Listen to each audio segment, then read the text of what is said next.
ganha mais dinheiro? As pessoas são mais inteligentes? Pô, será que as pessoas mais inteligentes ganham mais dinheiro? Não. Não.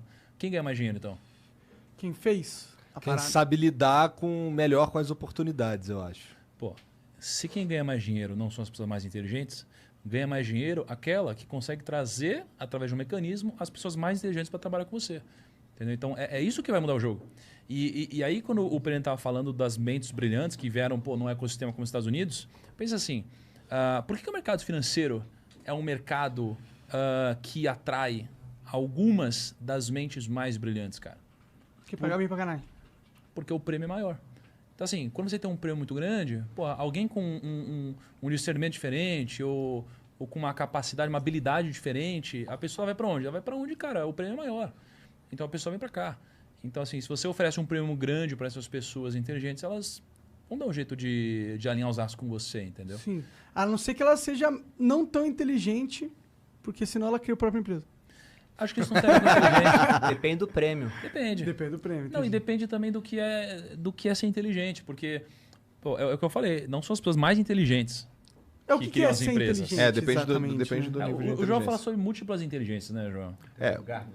Tem uma teoria muito conhecida, né, do Howard Gardner, já tem um bom tempo. Até um tempo atrás a turma achava que o QI, né, o coeficiente de inteligência, era o padrão de inteligência, né, a lógica matemática e tal.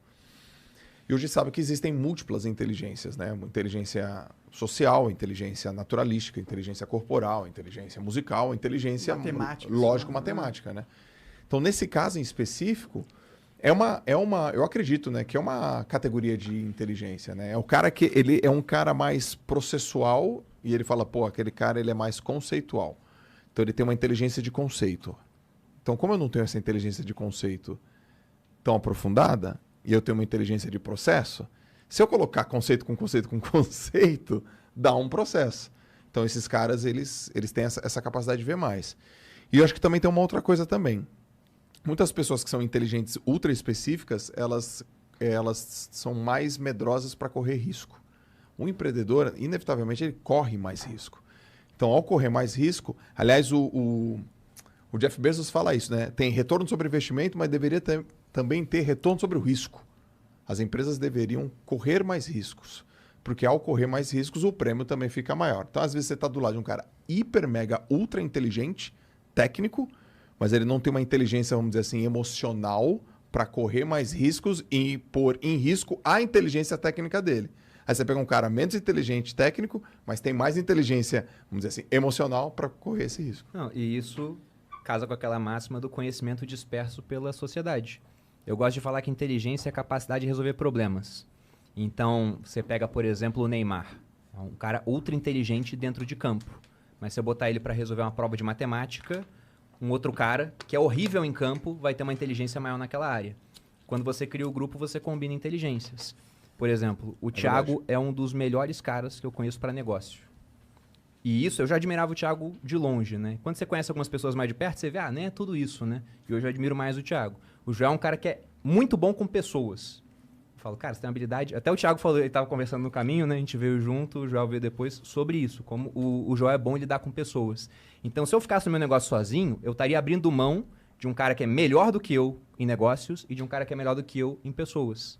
Mas aí, eu me juntei com os dois. Se liga. E eu espero que eles vejam alguma coisa de bom em mim também, né? Ele quer ouvir agora, né, João? Tá na hora de te falar, né? Por favor, João, Eu queria poder dizer o mesmo, Perim.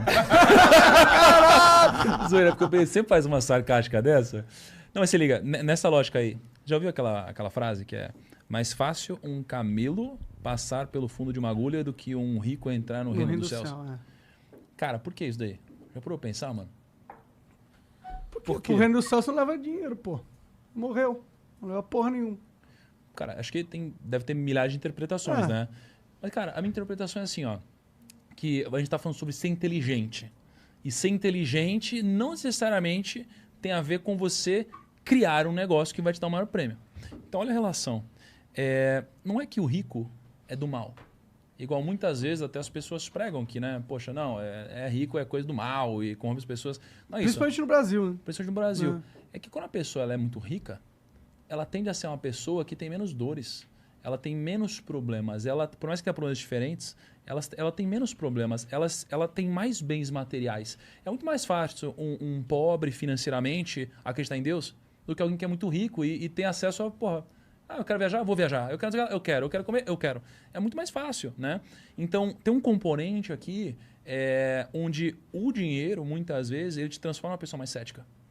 Né? E quando você é uma pessoa muito inteligente, você muitas vezes vira também uma pessoa mais cética. É por isso que uma pessoa mais inteligente, ela tem mais medo de arriscar, porque ela é mais lógica. E eu acho que empreender e fazer negócio tem a ver com um pouquinho de... E eu não sei qual é a palavra. Tem uma palavra do Keynes sobre isso. Animal spirit. Animal o espírito animal do empreendedor. Entendeu? É a pessoa que... Não é só inteligência. Tem um pouco de, cara, bora pra cima, vai dar certo esse negócio. Entendeu? Não é só lógica pura. Então, eu acho que tem a ver com isso também. Não é o excesso de inteligência. Sabe? Mas isso daí é difícil de replicar, é difícil de ensinar. Não é esse espírito animal? O Keynes, que é um economista inglês que ele é muito influente, né? E hoje ele ainda é muito utilizado, mas distorceram um pouco o que ele falava. O Keynes era o cara que falava que na crise o governo tem que gastar mais. E os governos adoraram isso, começaram a gastar muito. Aí o Hayek, que eu citei aqui, falou pro Keynes, isso aí vai dar errado, cara. Daí ele falou, não, mas se der errado eu corrijo. Só que ele morreu. Morreu muito jovem, então não pôde corrigir. Mas ele tinha essa visão de que a luz da razão, a luz fria, assim, a decisão de empreender, ela não se sustenta. Então, o empreendedor, ele faz por quê? Porque ele tem uma crença de que, olha, a razão está me mostrando que não é tão bom assim, mas vai dar certo, e quando der certo vai ser melhor do que a gente está vendo aqui no papel. Ele vai lá e faz. Sabe quantos por cento das empresas quebraram nos Estados Unidos nos últimos 100 anos? 99,9%. Quem que vai empreender vendo uma estatística dessa? Aí você é uma pessoa inteligente, lógico, que fala, porra, empreender não parece fazer sentido. Agora, estatisticamente, quem tem uma inteligência como a minha, estuda aqui X anos, tem um salário de 10 mil reais aqui. Cara, olha só que louco. Hoje, se você estudar 6 meses bem e você tiver um grau de discernimento legal, você se forma um desenvolvedor. Você vai para um mercado onde o grau de empregabilidade é 100%, e você tem um salário de entrada de R$ 4.500 a R$ 5.000. Caraca, por que alguém inteligente... claro que tem outros caminhos, mas de uma forma geral, por que alguém vai pensar uma coisa diferente?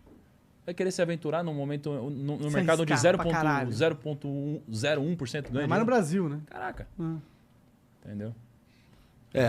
Aqui se torna... Então, é esse espírito animal que faz o cara empreender, essa inteligência diferenciada, porque, porra, vamos combinar que por essa estatística aí, não faz sentido mesmo não, era melhor ser CLT. Sim. Né?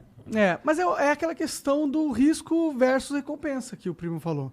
Tipo, eu acho que as pessoas que são muito inteligentes, eles olham pra esse caminho deles. Vocês olharam pro caminho do CLT e falaram, mano, que 20 anos, como que eu vou estar? Você olha aquele gráfico na sua mente, da sua vida, e você vê que o gráfico não tá subindo muito. Tem a ver com isso ou tem a ver com... Cara, eu queria que minha vida fizesse mais sentido. Como é que Cara, é? eu vou falar do meu caso. Eu não empreendi porque eu pensei de uma forma lógica e falei, que incrível, eu vou ser um empreendedor, o prêmio é maior. Na verdade, eu fui empreender porque eu fui negado por todos os bancos de investimento no Brasil, cara. Necessidade, no final. Mas eu queria ser, cara, um puta funcionário legal de um banco de investimentos. Aí ninguém me aceitou. Porra, e talvez os caras até tivessem acertado. Mas acertando ou não, foi isso que me levou para o mundo dos negócios, sabe? Então eu fui empreender um pouco pelo... eu queria trabalhar no mercado financeiro. E é a única coisa que tinha, porque ninguém me deu oportunidade. Eu acho que a maioria dos brasileiros, eles falam assim, cara, ninguém quis me contratar, tá tudo dando errado, porra, eu preciso vender aqui meu brigadeiro, eu preciso abrir minha lojinha aqui, preciso abrir meu negócio de cortar cabelo, preciso fazer alguma coisa para mexer, senão eu vou morrer de fome.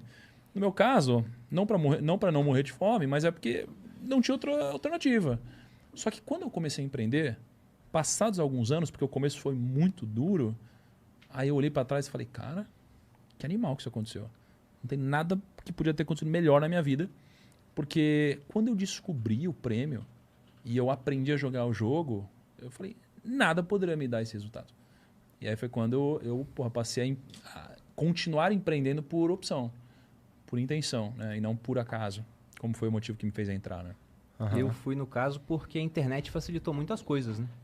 Eu era funcionário público. Se eu não fizesse nada, daqui a 15 anos eu estava me aposentando como coronel, no mínimo. Talvez eu chegasse a general. Né? Não, seria ótimo. Vida tranquila, Tem amigos meus do exército que falam, cara, queria seguir um caminho tipo teu, mas, pô, só faltam 10 anos, só faltam 15 anos pra aposentar, né? É um só bem relativo, né? Nossa senhora, 10 anos, muita Só coisa faltam pode 10 anos, acontecer. pô, eu tô há 4 anos na internet, isso mudou a minha vida. Mas por que eu comecei a empreender? Porque na internet, as barreiras de entrada, elas ficam mínimas, cara. Vocês tiveram que pagar algum alvará pro sindicato dos operadores de podcast do Brasil? Porra nenhuma. Tiveram que se filiar ao órgão dos podcasters do Brasil? Graças Nada a Deus, disso, não. pô, não tem boleto pra pagar. Para de dar ideia. Pois é, né?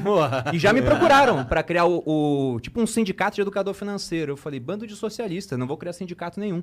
Mas esse é o ponto. Aqui você tem muito menos barreiras pra empreender. E na internet, a pior coisa que pode acontecer é você criar um negócio que ninguém assiste. Mas o custo da criação do negócio é muito baixo. Sim. Então, como o custo do erro era muito baixo, essa conta de 99% vai dar errado, eu pensei, tá, mas se eu der errado, eu perco muito pouco. E se eu der certo? Isso muda a minha vida. E aí começou a ficar interessante. E no Brasil, a gente tem muita gente empreendendo por necessidade, porque a gente tem uma combinação aqui no Brasil de um mercado de trabalho que durante muito tempo sofreu ali com o processo trabalhista. O meu avô, por exemplo, teve um restaurante, depois de um certo momento, saiu um funcionário, processou ele, os outros todos que saíram processaram com o mesmo advogado. Porque era aquela época onde para processar não gastava nada. Então, a melhor coisa é processa. Não der nada, não perco. Se der alguma coisa, eu ganho. Ele começou a fazer acordo. Então, todo mundo processava. Então, tem o pessoal que quer arranjar emprego, mas o empreendedor quer contratar o mínimo possível, com medo de tomar um processo. E, além disso, num país de proporções continentais, você pensa num salário mínimo, R$ 1.100. É muito pouco aqui em São Paulo, certo? Eu já fui para cidades no interior de Roraima, onde se for pagar R$ 1.100, ninguém trabalha formalmente. Porque para o empregador pagar R$ 1.100 para aquele cara lá, ele tem que, primeiro, ter o dobro provisionado, né? Porque tem FGTS, tem 13º, um monte de coisa. Só que o negócio dele paga imposto assim que ele fatura, não é sobre o lucro. Então, esse cara tem que conseguir gerar 2.500 para ele pagar 500 de imposto, aí sobra 2.000, 1.000 ele dá pro cara e os outros 1.000 vai pagando pro governo por uma hora e isso voltar pro cara.